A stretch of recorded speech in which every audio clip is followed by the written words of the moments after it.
Hello, my name is Pastor Alex Bryan. I am senior pastor here at the Walla Walla University Church, and I want to welcome you to our new website. I'd like to spend a minute just reflecting on what it means to be the church. But to do that, I need to take the checkerboard that's on the wall behind me. This is a board that my grandfather built and played many games with my brothers and I.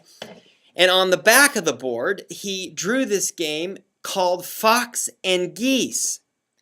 The object of the game was that with the grid you saw there, one player would have a single button representing the fox.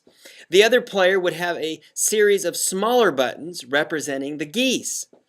The goal of the fox was to pick the geese off one by one, eating them, devouring them. The goal of the geese was to move in such a way that the fox could not get them, and once they had pinned the fox down so that he could no longer move, they could win. Now, my grandfather always told us that if the player running the geese knew what he or she was doing, the fox could never win. A good player knew how to move the geese in such a way that there was never a gap, there was never a hole, there was never an exposed goose, and so the fox simply could not get at any of them, and the game was inevitable. Now, I love that metaphor for the church, because the world can be an awful lot like the fox.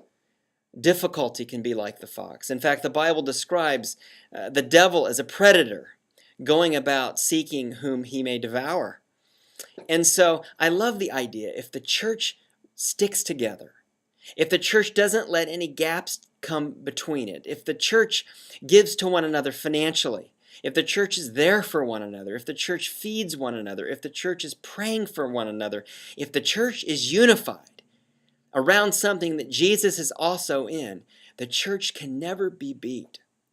I love that metaphor for the church. We can never be beat against anything that the fox may throw our way if we stick together following Jesus Christ's example. That's the church.